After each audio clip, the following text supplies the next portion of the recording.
Okay, I know I promised you guys more social media content on here, more content tips, and I have been lagging because business has been insane in November and December, but thank you God for that. I wanted to share a client story that came up the other day that I think could be really helpful for creators. So I'm Rose. I'm a social media marketer, influencer marketer, and I own a social media marketing agency. I work with content creators and brands to scale their businesses on socials. What I do not do is advertising, and I don't really believe that most people who own agencies, unless they have massive amounts of people, can balance both, because marketing and advertising definitely go hand in hand, but it's really, really complicated and sticky to do both at the same time. Not saying you can't do it, but smaller agencies, it doesn't really make sense. So my clients work alongside an advertiser who is like my right-hand man. Shout out to Matt and Anthony at A3DM. And we had a really interesting conversation with one of our clients the other day. So our client films a lot of content in a studio. He films podcasts, he films reels, videos, TikTok shorts, everything.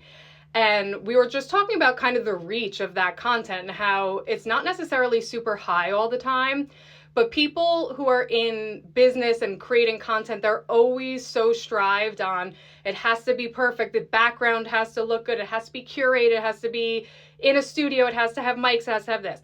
Wrong. So if you are marketing your business or yourself on social media, that again needs balance. So curated content is great because you write scripts, you come up with what you want to talk about, you could search beforehand and kind of decide on the ideas that you want to go off of, but it makes you look really artificial to your audience. And even now with all the artificial intelligence, most of those videos could probably just be replaced by AI anyways.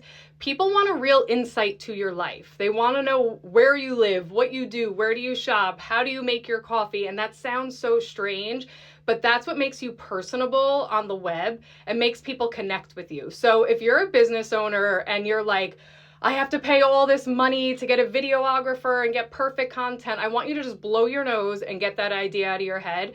Doesn't mean you can't do it, but your profiles have to be balanced. Show a good balance of who you are and what you actually do and how you can help the other person, and then go into a studio and film curated content based on what your people are asking you in the comments, what your creator search insights say. Use the tools that you're given, but don't put all your eggs in one basket. Do not just make perfect curated content all the time, because you're gonna look like a robot to your audience. Show them your life, show them what you do and how you do it, and have fun with it. Bye guys.